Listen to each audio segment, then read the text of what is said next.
नमस्कार, मैं हूं आपके साथ अली मतर। सबसे पहले बात करेंगे सुशांत सिंह राजपूत सुसाइड केस में बिहार पुलिस की टीम की जांच और उसमें असहयोग कर रही मुंबई पुलिस की।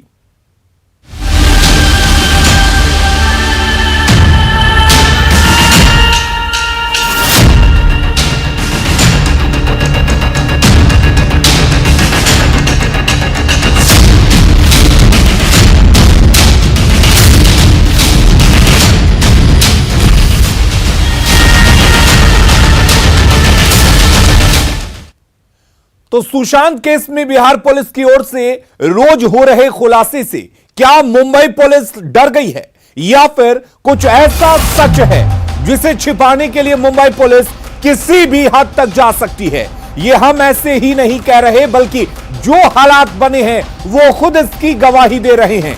सुशांत सिंह राजपूत सुसाइड केस की जांच बिहार पुलिस की 4 सदस्यीय टीम मुंबई में कर रही है और कई राज भी इस दौरान सामने आए हैं। इस टीम की मदद के लिए जब पटना सिटी के एसपी विनय तिवारी को मुंबई भेजा गया तो उन्हें 14 दिन के लिए होम क्वारंटीन कर दिया गया। आपको बता दें कि मुंबई पहुंचने के बाद सिटी एसपी ने मामले की जांच कर रही टीम के चारों सदस्यों के साथ बैठक की थी और 6 दिनों में की गई जांच की जानकारी ली। साथ ही टीम के साथ एक संदिग्ध से पूछताछ कर रहे थे।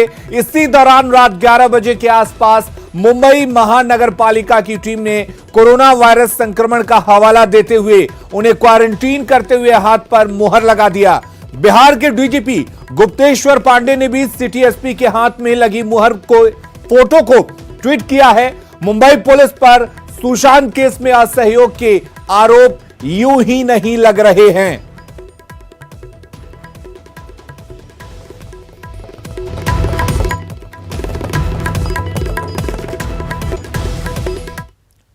तो दरअसल सिटी एसपी विनय तिवारी के मुंबई पहुंचने की सूचना स्थानीय प्रशासन को पहले ही मिल गई थी।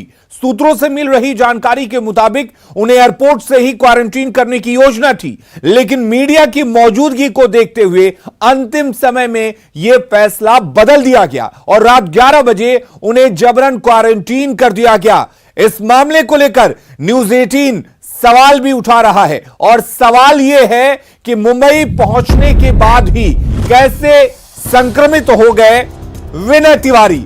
जांच टीम की बाकी सदस्य आखिर कैसे जांच कर रही थी जो पहले से मुंबई में मौजूद है?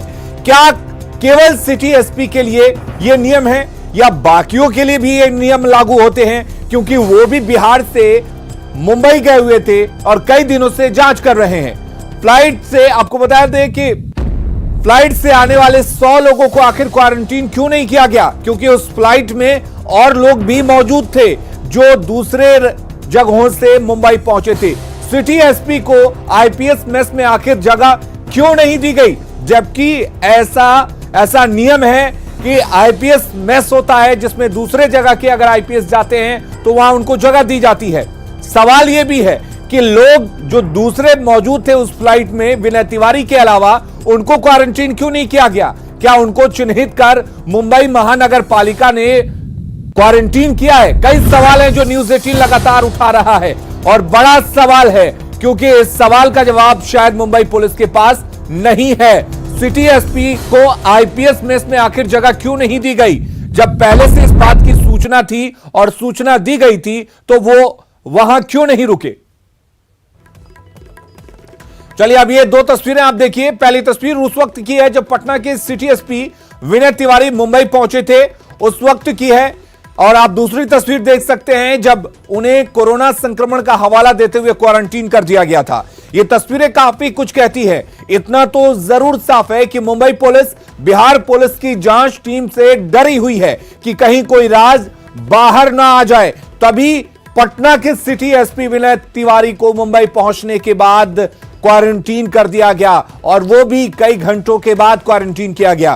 तस्वीरों में आप देखकर समझ सकते हैं जिस तरीके से सिटी एसपी विनय तिवारी ने मुंबई एयरपोर्ट पहुंचने के बाद से बयान दिया था और सख्ती दिखाई थी, और यह बात अपनी मंशा साफ कर दी थी कि जो कोई भी गुनाहगार होगा वो बख्शा नहीं जाएगा और बिहार पुलिस इस केस के तह तक जाकर मानेगी। और उसके कुछ देर बाद रात को करीब 11 बजे मुंबई महानगर पालिका की टीम पहुंचती है और सिटी एसपी को हाथ पर मुहर लगाकर क्वारंटीन कर दिया जाता है।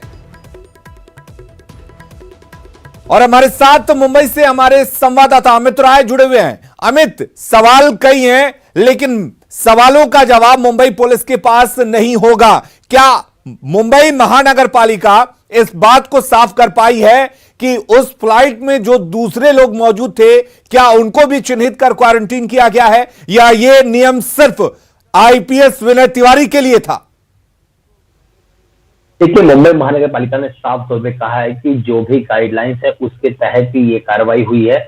मैं आपको थोड़ा विस्तार से बताना चाहूंगा। जो हमारे सूत्र बता रहे हैं कि जब एसपी विनय तिवारी बिहार से निकल रहे थे तो उन्होंने डीसीपी अभिषेक त्रिमुखे से फोन पे बात की। ये वही डीसीपी अभिषेक त्रिमुखे हैं जो इस पूरे केस की जो है जांच कर रहे हैं, क्योंकि उनके ज्यूरिसडिक्शन में ही पूरा मामला हुआ है। और अभिषेक त्रिमुखे ने उन्हें आईजी हेडक्वार्टर से कनेक्ट कराया था। आईजी हेडक्वार्टर से जो है विनय तिवारी की बातचीत हुई थी, लेकिन जब मुंबई पहुंचे विनय तिवारी तो आईजी हेडक्वार्टर ने उनका फोन नहीं उठाया था। फिर आईजी एडमिन से बात हुई उनकी और सूत्र हमारी ये बता रहे हैं कि आईजी एडमिन ने ये जानकारी दी कि जो आईपीएस मेस है वो कोरोना के चलते जो है ऑपरेशन में नहीं है, क्योंकि वहां कुछ दिन पहले जो है एक कोरोना पॉजिटिव मरीज पाया गया, जिसके चलते उसे बंद किया गया, इसलिए इन्हें गेस्ट हाउस में ठहराया गया है। ये सूत्रों से मिली जानकारी के अनुसार है। चूंकि बीएमसी की आप बात कर रहे थे, बीएमसी का एक नियम ये कह रहा है, जिस नियम के तहत इन्हें क्वारंटाइन किया गया है, कि अगर कोई भी दूसरे राज्य से आदमी किसी राज्य में आता है और 5 दिन से ज्यादा रहने की बातचीत रहती है और वो फ्लाइट से आता है तो उसे क्वारंटाइन किया जाता है। बीएमसी के अधिकारी से हमारी बातचीत हुई, उन्होंने कहा कि हमने इसी नियम के तहत जो है इन्हें क्वारंटाइन किया है। जब पीएमसी के अधिकारी पहुंचे थे वहां पर, तब विनय तिवारी ने ये कहा कि मैं एक बहुत बड़े केस की जो है जांच करने आया हूं और ये पुलिसिया जांच जो होती है वो एसेंशियल सेवा में आती है। तो बीएमसी अधिकारियों ने ये कहा कि अगर आप एसेंशियल सेवा में है तो आप इसके लिए आवेदन करें और आवेदन करने के बाद अगर आपको छूट दी जाती है कंसर्न अथॉरिटी के द्वारा तो आपका जो क्वारंटाइन है 14 दिन का उसे हटा लिया जाएगा। तो अब जो है विनय तिवारी जो है इस पर जो क्वारंटाइन किया गया है उसके लिए आवेदन करेंगे कि मैं एसेंशियल सेवा के लिए आया हूं। और गुप्तेश्वर पांडे ने भी साफ कर दिया है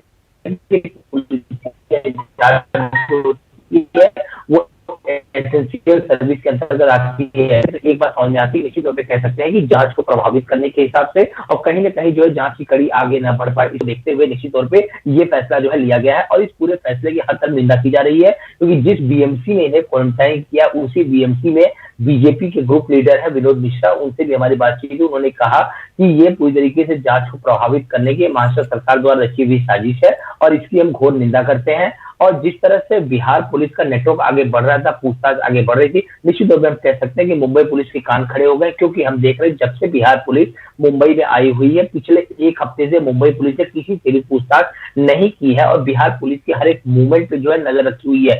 एक और जानकारी मैं आपको दे दूं कि दिशा सालियन केस जो है, जो सुशांत सिंह राजपूत की पूर्व मैनेजर रही है और इस पूरे मामले की छानबीन कर रही। परसों जो है मालवनी पुलिस स्टेशन जो है पहुंची थी बिहार पुलिस, जिसके ज्यूरिसडिक्शन में दिशा का पूरा वाकया घटा था। तो पुलिस ने उनसे ये कहा कि उस पूरे मामले की जो फाइल है, पूरे जो डॉक्यूमेंट है वो डिलीट हो गए हैं कंप्यूटर से। तो मतलब ये कहकर जो है डॉक्यूमेंट को जो है नहीं दिया गया। फिर उसके बाद पुलिस जो है पहुंचती है दिशा के घर पे, जहां पे उनके माँ बाप जो है उन्हें नहीं मिलते हैं पूछताछ के लिए।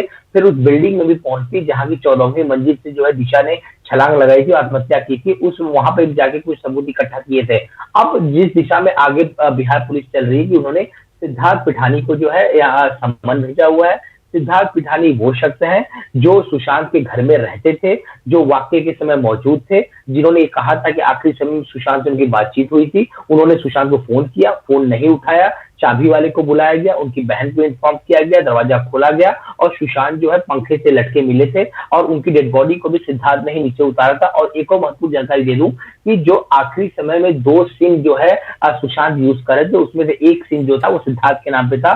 सिद्धार्थ इस समय हैदराबाद में है, लेकिन उनका लोकेशन ट्रेस नहीं हो पा रहा है, हैदराबाद में कहां पर है और उनका फोन बंद आ रहा है। तो सिद्धार्थ को जो है इस पूरे मामले में जो है समन भेजा गया है पूछताछ के लिए। दूसरा मैं आपको बता दूं कि देवेश जो है इस पूरे मामले में अहम कड़ी है। एक उनके घर में काम करता था सुशांत के, और इन दोनों को आमने सामने बिठाकर पूछताछ करना चाहती है पुलिस। और दिशा के केस में भी कई सारी जानकारी जो है पुलिस को हाथ लगी है, तो शायद ये सारी जो जानकारियां मिल रही है वो मुंबई पुलिस के सत्ते में आ चुकी है और कहीं न कहीं जांच को प्रभावित करने के हिसाब से इस तरह की जो हरकतें हैं वो की जा रही हैं। और जो जो चीजें हमें समझ में आ रही है कि 5 तारीख को जो है सुप्रीम कोर्ट में सुनवाई है, आज है 3 तारीख, कल है 4 तारीख, 2 दिन का समय है, क्योंकि बिहार जो सरकार है वो भी अपना पक्ष जो है रखेगी वहां पर। तो कहीं ना कहीं 2 दिनों में और भी बहुत कुछ जानकारी जो है निकल सामने ना आ जाए, शायद इससे रोकने के लिए जो है इस तरह की हरकत बीएमसी द्वारा की गई है।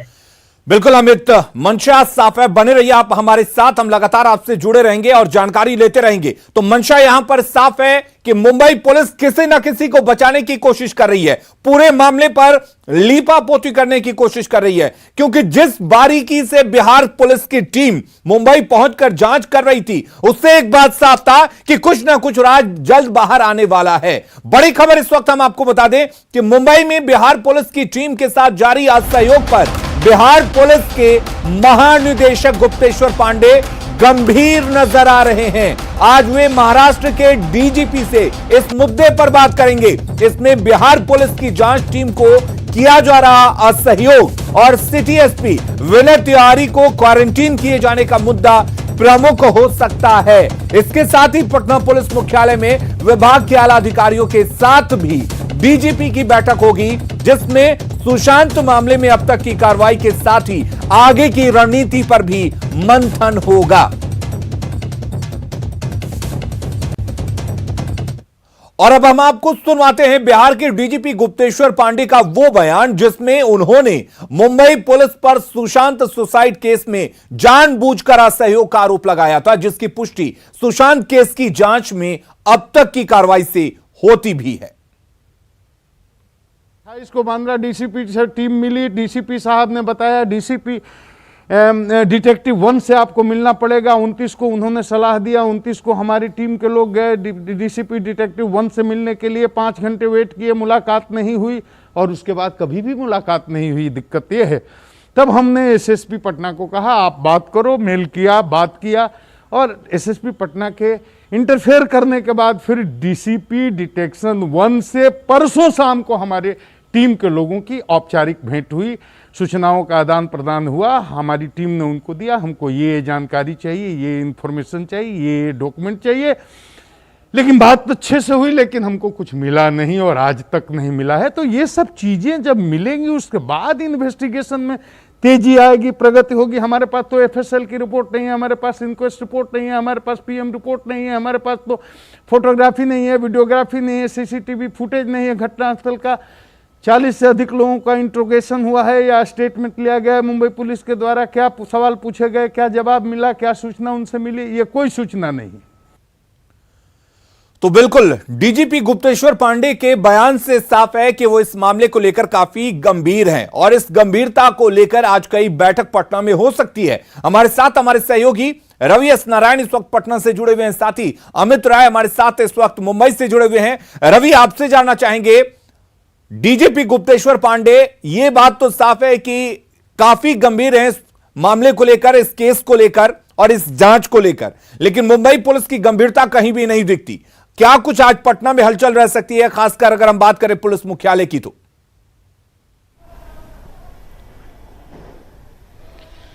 जी बिल्कुल अलीम, और ये मुंबई पुलिस की जो परेशानी है वो आज नहीं बल्कि पहले दिन से है, जब बिहार पुलिस के 4 सदस्यीय टीम जैसे ही मुंबई पहुंचती है और वहां से उनकी परेशानी शुरू हो जाती है। शुरू दिन से देखा जा रहा है कि उन्हें न गाड़ी दी जाती है कहीं पे जाने के लिए, ना उन्हें सहयोग मिलता है, कैसे कैदी वैन में उन्हें वहां से हटाया जाता है और हद तक तब हो जाती है जब आईपीएस विनय तिवारी जो है उनको क्वारंटाइन किया जाता है। सवाल कई बड़े खड़े होते हैं और खास करके पुलिस महकमा जो है इसको बहुत गंभीरता से इसलिए भी ले रहा है कि देखिए उसके प्रतिष्ठा का प्रश्न है और जितना हाई प्रोफाइल मामला है और जिस दिशा में बिहार पुलिस काम कर रही है, माना जा रहा है कि बहुत तेज़ी से और अच्छे नतीजे दे सकती है। वैसे में माना जा सकता है कि मुंबई पुलिस का जो असहयोग है कहीं ना कहीं सवालों के घेरे में है।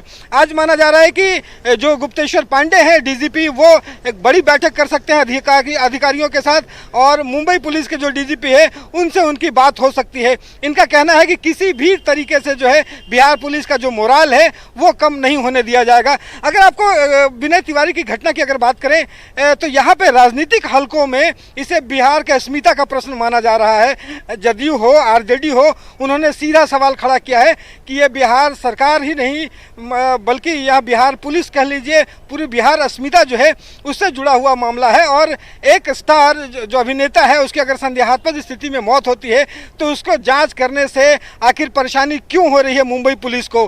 तो ये सारे सवाल है और माना जा रहा है कि आज गुप्तेश्वर पांडे जो है वो कोई बड़ा कदम उठा सकते हैं। जी चलिए रवि बने रहिए हमारे साथ अमित राय भी मुंबई से जुड़े हुए हैं। अमित, सवाल यही है कि जिस तत्परता से, जिस बारीकी से बिहार पुलिस की टीम वहां पहुंचकर जांच कर रही थी, क्या वजह माना जाए कि आखिर मुंबई पुलिस इस पूरे मामले को लेकर इतनी गंभीर नहीं दिखती है?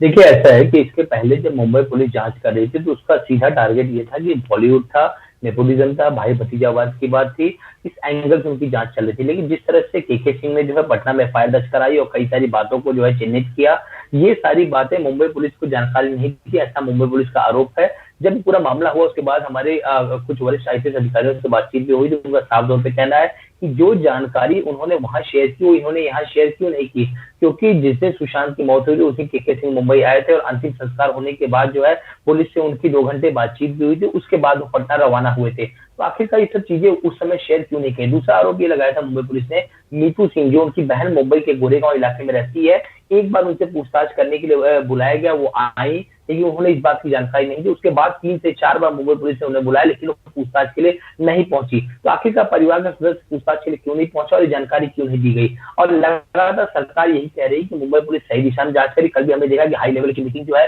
मुख्यमंत्री उद्धव ठाकरे की अध्यक्षता में हुई, जहां पे डीजीपी सुबोध जायसवाल और मुंबई पुलिस कमिश्नर रणवीर सिंह भी मौजूद थे और उन्होंने ये कहा कि हम मुंबई पुलिस की कुशलता पे जो है बिल्कुल विश्वास करते हैं और ये जांच सही दिशा में चल रही है। आप ही लोग इस जांच को जो आगे बढ़ाएं। और कुछ ही देर बाद हमने देखा कि होम मिनिस्टर अनिल देशमुख का एक ट्वीट आता है, उन्होंने साफ तौर पर कहा इस पूरे मामले को राजनीतिक रूप जो है दिया जा रहा है, राजनीतिक रूप की जा रही है, लेकिन मुंबई पुलिस जो है सारे तथ्यों को जो है खोद के निकाल लेगी और दोषियों को बख्शा नहीं जाएगा। तो निश्चित तौर पर जिस तरह से बयानबाजी हो रही है और जिस तरह से हमारे सहयोगी भी बता रहे थे और के गुप्तेश्वर पांडे ने जो जानकारी दी कि 2 दिन पहले, मैंने भी आपको यही जानकारी दी 2 दिन पहले डीसीपी सेक्शन 1 अकबर पठान नाम है उनका, उनसे जो है मुलाकात हुई थी और उनसे मुलाकात के बाद इन्होंने एक लेटर जो है सबमिट किया था कि हमें एक लोकल असिस्टेंट दिया जाए और सारी जानकारी दी जाए। अकबर पठान से भी हमारी उसके बाद बातचीत हुई, उन्होंने ये कहा था कि अभी हम इस पूरे मामले में लीगल जो है राय ले रहे हैं, क्या इन्हें इस तरह की सुविधाएं प्रदान करनी चाहिए। उसके बाद हमने state home minister Shambhuraj Desai, उनसे बातचीत की।